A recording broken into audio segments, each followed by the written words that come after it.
नमस्कार दोस्तों, library all info में आपका स्वागत है। एमसीक्यू की ये अगली सीरीज है।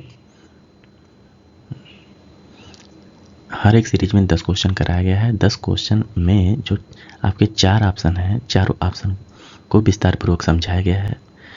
आप 10 क्वेश्चन तैयार करते हैं, अर्थात आपके 40 क्वेश्चन तैयार होते हैं। चलिए आज का पहला प्रश्न देखते हैं। निम्नलिखित में से कौन सा कथन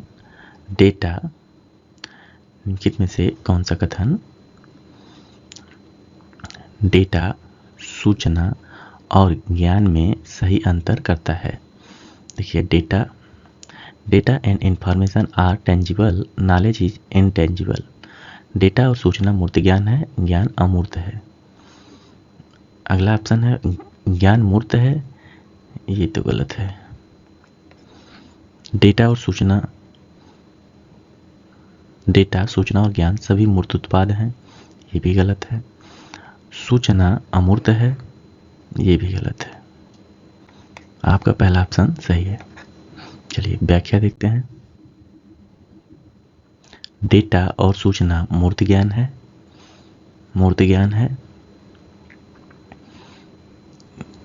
डेटा और सूचना मूर्त ज्ञान है, ज्ञान अमूर्त ज्ञान है। Data and information are tangible, knowledge is intangible. Data and information are tangible, knowledge is intangible. देखते हैं कि डेटा क्या है। यह कच्चे तथ्यों या संख्याओं का समूह होता है जिन्हें देखा या मापा जा सकता है। उदाहरण के लिए छात्र के अंक, तिथि, नाम आदि। बस डेटा कोई अर्थ को नहीं प्रेजेंट करते हैं, इसलिए डेटा मूर्त ज्ञान टेंजिबल है, क्योंकि इसे संग्रहित, स्टोर, देखा और लिखा जा सकता है। सूचना क्या है? जब डेटा को संसाधित, प्रोसीड किया जाता है और व्यवस्थित, ऑर्गेनाइज्ड किया जाता है ताकि उसका अर्थ निकाला जा सके, तब वह सूचना बनती है।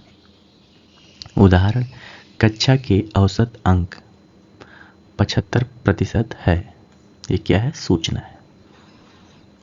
यह भी मूर्त है, ये टेंजिबल है, क्योंकि इसे रिपोर्ट, चार्ट या दस्तावेज के रूप में प्रस्तुत किया जा सकता है।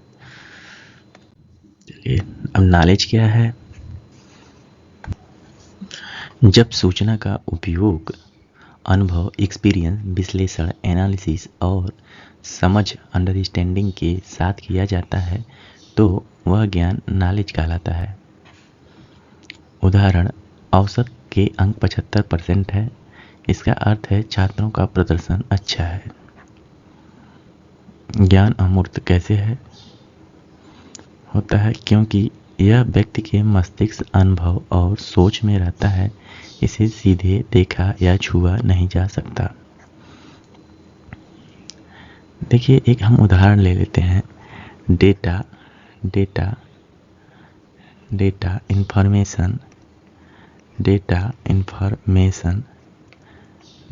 इंफॉर्मेशन, नॉलेज, विजडम, ये 4 चीजें आती हैं। विजडम। अब हम देखते हैं डेटा। मैंने ये लिख दिया 25 डिग्री, इसका कोई अर्थ नहीं है, ओनली एक डेटा है ये। इंफॉर्मेशन, कमरे का टेम्परेचर 25 डिग्री अंश सेल्सियस है। कमरे का टेम्परेचर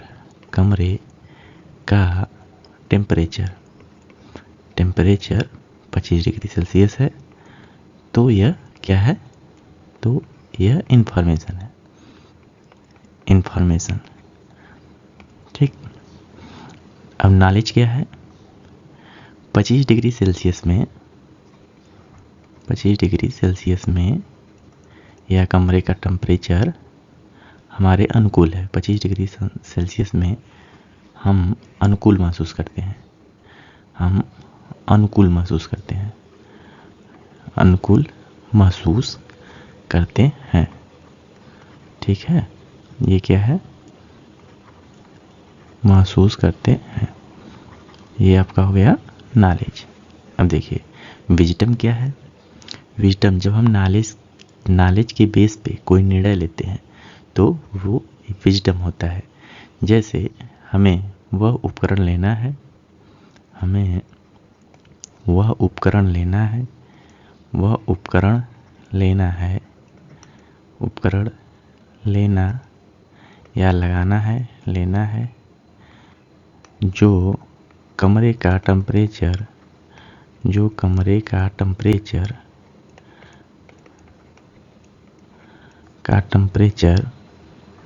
22 से 27 डिग्री सेल्सियस रखे। ठीक, जैसे हम एसी लेंगे या कुछ भी, कोई भी उपकरण लेंगे जो हमारे टेम्परेचर को मेंटेन करता हो, वो ज़रूरी है कि 25 डिग्री या 22 से 27 के बीच टेम्परेचर मेंटेन रखे। ये हमारा निर्णय है। चलिए, अब इस एग्जाम्पल से आप लोगों को समझ में आ गया होगा। अगला प्रश्न है, विषय वर्गीकरण में साहित्यिक वारंट का सिद्धांत क्या है? Literacy warrant, principle of literacy warrant, हुल्मे,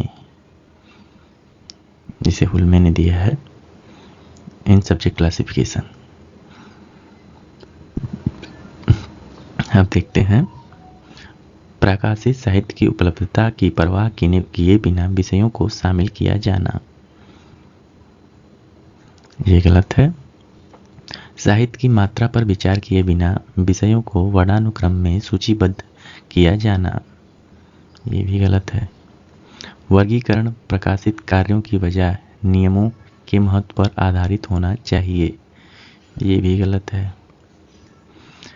किसी विषय को तभी शामिल किया जाना चाहिए जब उस पर पर्याप्त प्रकाशित साहित्य मौजूद हो, ये ऑप्शन सही है। व्याख्या देखते हैं, किसी विषय को तभी शामिल किया जाना चाहिए जब उस पर पर्याप्त प्रकाशित साहित्य मौजूद हो, ये हुल्मे जी ने बताया है। जो साहित्यिक वारंट का सिद्धांत, प्रिंसिपल ऑफ लिटरेसी वारंट, पुस्तकालय विज्ञान में विषय वर्गीकरण का प्रमुख सिद्धांत है, जिसे WCB शेयर्स ने प्रस्तुत किया था, और principal of literacy warrant WCB shares ने प्रस्तुत किया था और SR रंगनाथन ने इसे आगे विकसित किया। यह सिद्धांत कहता है कि किसी विषय को उसके वर्गीकरण में तभी शामिल किया जाना चाहिए जब उस पर पर्याप्त प्रकाशित साहित्य उपलब्ध हो, अर्थात वर्गीकरण को वास्तविक और उपलब्ध ज्ञान के आधार पर आधारित होना चाहिए, न कि कल्पित या सैद्धांतिक विषयों पर। उदाहरण, यदि कृत्रिम बुद्धिमत्ता आर्टिफिशियल इंटेलिजेंस पर बहुत सा साहित्य प्रकाशित है तो इसे वर्गीकरण में स्थान मिलेगा, लेकिन अंतर्ग्रही भोजन इंटरप्लेनेटरी कुकिंग जैसे विषय पर कोई साहित्य न हो तो उसे शामिल नहीं किया जाएगा। चलिए, अगला प्रश्न है, यूडीसी में सार सहायक और विशेष सहायक के बीच प्रमुख अंतर क्या है? What is one major difference between general assistant and special assistant? चलिए देखते हैं। General auxiliary are universally applicable, special auxiliary are subject specific. सार सहायक सार्वभौमिक रूप से लागू होते हैं, विशेष सहायक विषय विशिष्ट होते हैं। दोनों सार्वभौमिक रूप से लागू होते हैं, ये गलत है। दोनों केवल साहित्य और सामाजिक, ये भी गलत है। सार्व सहायक विषय विशिष्ट होते हैं, विशेष सहायक सार्वभौमिक होते हैं, ये भी गलत है। ये आपका पहला ऑप्शन सही है। चलिए व्याख्या देखते हैं। General auxiliary are universal. General, देखिए यूडीसी में एक जनरल ऑक्सिलरी होता है, स्पेशल ऑक्सिलरी होता है। तो general auxiliary are universally applicable, special auxiliary are subject specific. ठीक, स्पेशल देखते हैं व्याख्या आगे और स्पष्ट हो जाएगा। सार्वत्रिक दशमलव वर्गीकरण मीन्स यूडीसी में सहायक चिन्ह ऑक्सिलरी का प्रयोग मुख्य वर्ग संख्या में अधिक जानकारी या विवरण जोड़ने के लिए किया जाता है।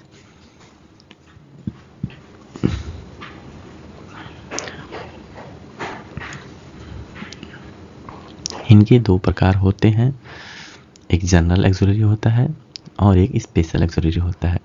जनरल ऑक्सिलरी क्या होता है? ये सभी विषयों पर लागू होते हैं, यानी सार्वभौमिक यूनिवर्सल है। ये सामान्य पहलुओं को दर्शाते हैं जैसे स्थान, भाषा, रूप, समय आदि। जैसे स्थान, फ्रांस एक स्थान है जिसका नंबर यूडीसी में 4444 है। शब्दकोश डिक्शनरी का क्या है? 04 है। संग्रह का क्या है? 08 है। ये क्या है? जनरल ऑक्सिलरी है, सार्वभौमिक है, यूनिवर्सल है। चलिए देखते हैं स्पेशल ऑक्सिलरी क्या है। स्पेशल ऑक्सिलरी ये केवल विशेष विषयों पर लागू होते हैं। ये किसी एक विषय वर्ग के विशिष्ट पहलुओं को दर्शाते हैं। वर्ग संख्या 6 अप्लाइड साइंस में इंजीनियर की विभिन्न शाखाओं के लिए विशेष सहायक होते हैं। देखिए इंजीनियरिंग और रिसर्च के विषयों के लिए ये यूडीसी काफ़ी उपयोगी है। इस प्रकार मुख्य अंतर है कि सर्व सहायक सार्वभौमिक रूप से लागू होते हैं, जबकि विशेष सहायक केवल विषय विशिष्ट होते हैं। चलिए अगला प्रश्न है, कोलन वर्गीकरण में रहस्यवाद विषय विशिष्ट रूप से निम्नलिखित में से किनके बीच होता है? कोलन वर्गीकरण in the subject mysticism typically falls between which of following? विज्ञान और सामाजिक विज्ञान, ये आपका गलत है। यूजफुल आर्ट और फाइन आर्ट, ये सही है। देखिए ये आरआरबी आइसोलेटेड मिनिस्ट्रियल पोस्ट के वैकेंसी की जो लाइब्रेरियन की पोस्ट थी उसमें ये सारे क्वेश्चन पूछे गए थे। आंसर की में आपका ये सही है, लेकिन वास्तव में आंसर ये सही, ये गलत है। आंसर सी में सी दिया गया है। विज्ञान और मानव की, ये भी गलत है। आइए इसको स्पष्ट करते हैं। देखिए ये रंगानाथन का ट्रिंगल चार्ट है जिसकी सहायता से हम देखते हैं। देखिए यहाँ डेल्टा होता है, यहाँ डेल्टा होता है, ठीक। ये इस प्रकार है, यहाँ m होता है, यहाँ n होता है, ठीक। यहाँ क्या होता है? यहाँ a होता है, a यहाँ क्या होता है? z होता है। और यहाँ क्या होता है? यहाँ as होता है। और यहाँ क्या होता है? t होता है, ठीक।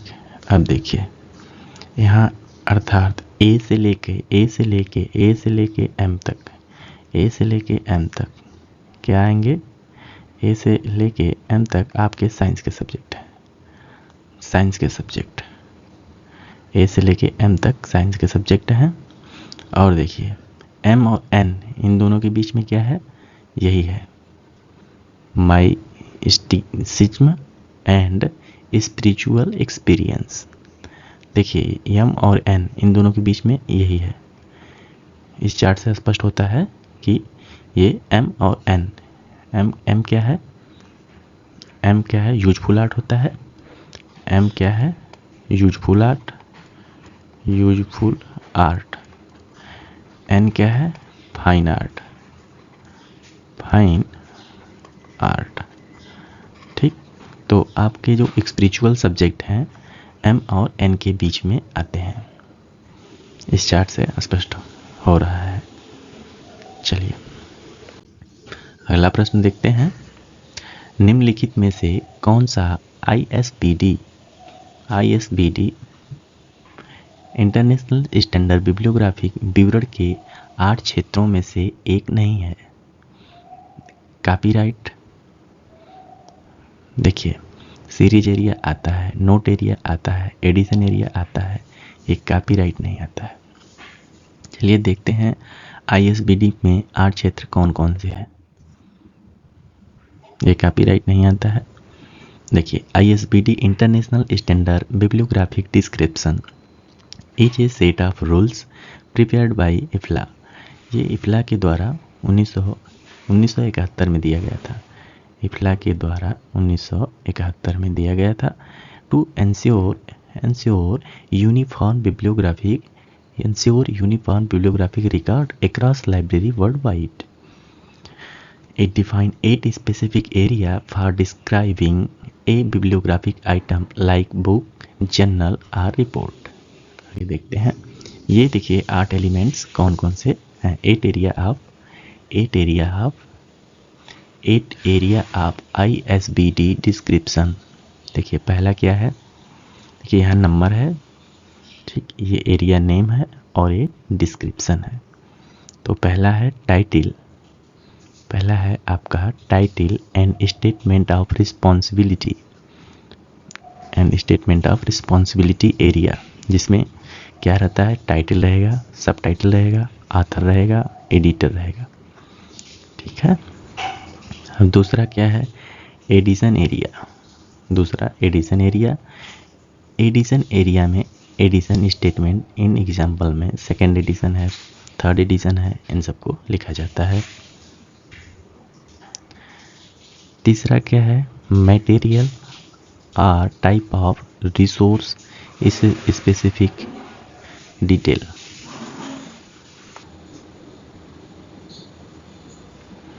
इसमें क्या है, special information about maps serial. देखिए मटेरियल रिसोर्सेज में आपके मैप, सीरियल ये सब होते हैं। और चौथा क्या है, पब्लिकेशन डिस्ट्रीब्यूशन एरिया। पब्लिकेशन कौन सा है, डिस्ट्रीब्यूटर कौन सा है, इसमें publisher place, publisher name and data publication, इन सब की एंट्री की जाती है। फिजिकल डिस्क्रिप्शन में क्या होता है, पांचवा आपका है फिजिकल डिस्क्रिप्शन एरिया। इसमें एक्सटेंड, इलुस्ट्रेशन, डायमेंशन, इसमें आपके साज सज्जा की सामान, उसकी साइज, लंबाई, चौड़ाई इत्यादि को फिजिकल डिस्क्रिप्शन में लिखा जाता है।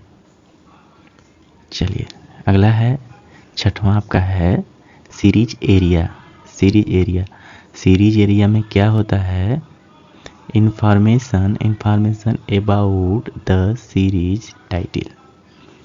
नोट एरिया सातवां है नोट एरिया में क्या आता है, एनी एडिशनल इंफॉर्मेशन। देखिए जैसे एनी एडिशनल इंफॉर्मेशन, कुछ अलग से इंफॉर्मेशन रहेगी तो हम उसको नोट एरिया में लिखते हैं। Standard number and terms of availability area. आठवां क्या है, standard number and term of availability area, जिसमें ISBN, ISSN, प्राइज इत्यादि को लिखते हैं।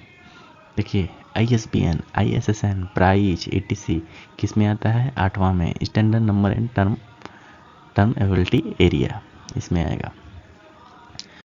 चलिए अगला प्रश्न देखते हैं। अगला प्रश्न है,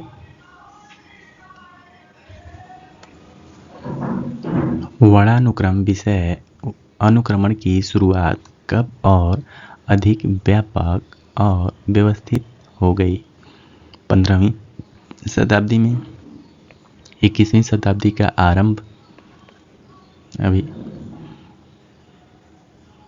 नहीं हुआ है, 23वीं शताब्दी ये भी नहीं, 19वीं शताब्दी का उत्तरार्ध, लेट 19th सेंचुरी।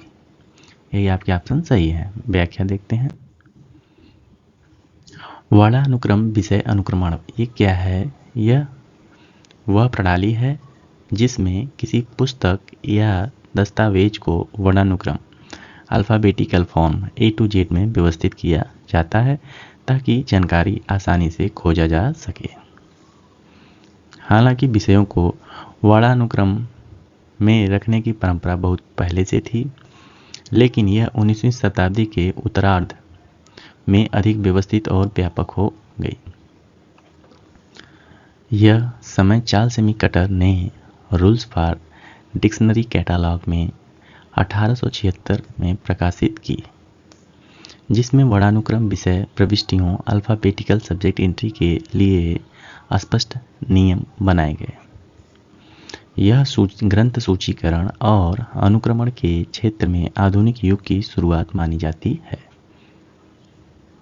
देखिए, जब डीडीसी आया 1876 में, उसी समय चार्ल्स सेमी द्वारा रूल्स फॉर डिक्शनरी कैटालॉग भी दिया गया। अगला प्रश्न देखते हैं, निम्नलिखित में से कौन सा संकल्पनात्मक मॉडल आरडीए का आधार बनाते हैं? Basis of RDA. आरडीए का आधार क्या है? आईएसबीडी, मार्क 21 नहीं है, ये library of Congress subject heading and DDC ये भी नहीं है, डबलिन कोर और मोड्स ये भी नहीं है। आपका ये इफ्ला द्वारा दिया गया फंक्शनल रिक्वायरमेंट बिब्लियोग्राफिक रिकॉर्ड और फंक्शनल रिक्वायरमेंट अथॉरिटी डेटा, यही आपका ऑप्शन सही है। चलिए व्याख्या देखते हैं। देखिए, आरडीए क्या है? Resource description and access. Resource description and access एक आधुनिक ग्रंथ सूची मानक है। यह 2010 में आया था, जो डिजिटल वातावरण के लिए डिजाइन किया गया है और AACR2 का उत्तराधिकारी है। यह 2 अवधारणात्मक मॉडल पर आधारित है, जिन्हें इफ्ला ने विकसित किया था। किसने विकसित किया था? इफ्ला ने विकसित किया था। यह कब आया? 2010 में। चलिए, इसके जो 2 बेस हैं उसको देखते हैं। FRBR क्या है? Functional requirement of bibliographic record.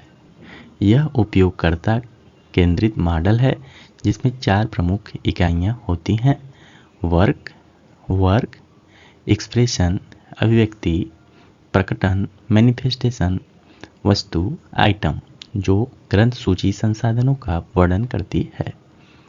ठीक है, जिसे हम शॉर्ट में वेमी याद करते हैं। वेमी FRBR में क्या है? वेमी work, expression, manifestation and items. चलिए ये देखते हैं FRAD। ये क्या है? Functional requirement for authority data. यह प्राधिकरण नियंत्रण पर केंद्रित है और व्यक्ति, पर्सन, परिवार, फैमिली, संस्थान, कॉर्पोरेट बॉडी जैसी इकाइयों को परिभाषित करता है। ये आरडीए को बेहतर संसाधन, खोज, संरचित मेटाडेटा और पुस्तकालय प्रणालियों में अंतर संचालनीय प्रदान करने में सक्षम बनाते हैं। चलिए अगला प्रश्न है, संकेतन का लचीलापन पुस्तकालयों को क्या करने की अनुमति देता है? What does flexibility of notation allow library to do? ये नोटेशन क्या करता है? नई पुस्तकों को यादृच्छिक चिन्ह आवंटित करने में। Allocation random marks a new book, गलत है। मौजूदा कक्षा संख्याओं को बार बार बदलने में, ये भी गलत है। भविष्य के सभी विषयों के लिए समान संकेतन में रखने के लिए, ये गलत है। Keeping the same notation for future topics. स्थापित क्रम को बिगाड़े बिना संग्रहों का विस्तार या परिशोधन करने में। यहाँ आपका ऑप्शन डी सही है। To expand or refine collection without disturbing the establishment order. स्थापित क्रम को बिगाड़े बिना संग्रहों का विस्तार या परिशोधन करने में। चलिए देखते हैं ये क्या है। पुस्तकालय वर्गीकरण प्रणालियों जैसे डीडीसी, यूडीसी में संकेतन का अर्थ विषयों को दिए गए अल्फा न्यूमेरिक कोड से है। संकेतन नोटेशन का लचीलापन यह दर्शाता है कि इन कोडों को विस्तारित उपवर्गीकृत या परिशोधित किया जा सकता है ताकि नए विषयों या अधिक विशिष्ट वर्गों को समायोजित किया जा सके। इससे पुस्तकालयों को बिना मौजूदा क्रम को बिगाड़े संग्रह का विस्तार या सुधार करने की सुविधा मिलती है। उदाहरण के लिए यदि सामाजिक विज्ञान के लिए देखिए डीडीसी में 300 कोड है तो 301.1 301.2 आदि का उप विषयों के लिए उपयोग किए जा सकते हैं और मूल क्रम बना रहता है। यह लचीलापन पुस्तकालयों को समय के साथ विकसित होने वाले ज्ञान को व्यवस्थित रूप से समायोजित करने में मदद करता है। चलिए अगला प्रश्न है, भारत का राष्ट्रीय पुस्तकालय कहाँ स्थित है? Where is the national library of India located? ये आपका भारत का राष्ट्रीय पुस्तकालय कोलकाता में स्थित है। चलिए व्याख्या देखते हैं।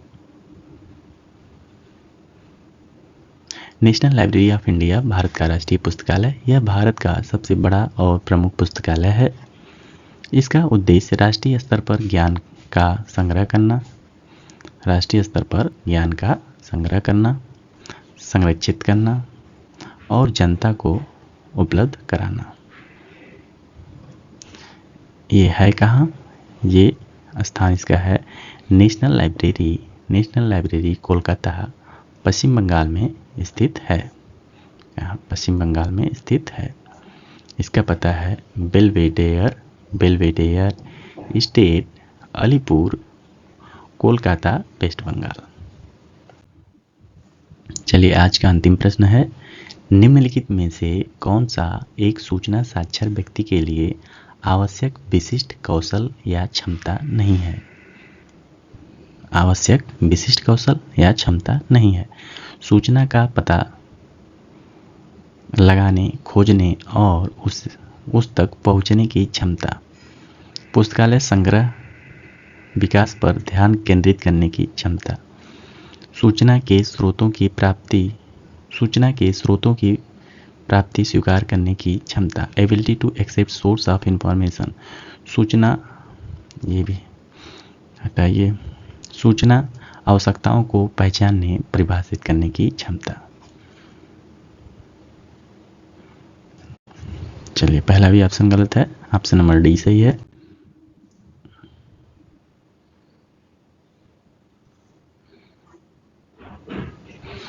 चलिए आज के लिए इतना ही। अगर आपके कोई सुझाव हो तो हमें कमेंट बॉक्स में दीजिए। अगली वीडियो हम उस सुधार के साथ बनाएंगे। आप कुछ चाहते हैं, कोई हमसे त्रुटि हुई हो तो उसको बताइए, हम उसमें सुधार करेंगे। अगर आपको यह चैनल उपयोगी लगता है, आप इससे कुछ सीख रहे हैं, तो आप इसको सब्सक्राइब कीजिए, लाइक कीजिए और जिसके लिए यह उपयोगी है शेयर कीजिए। चलिए थैंक्स फॉर वॉचिंग।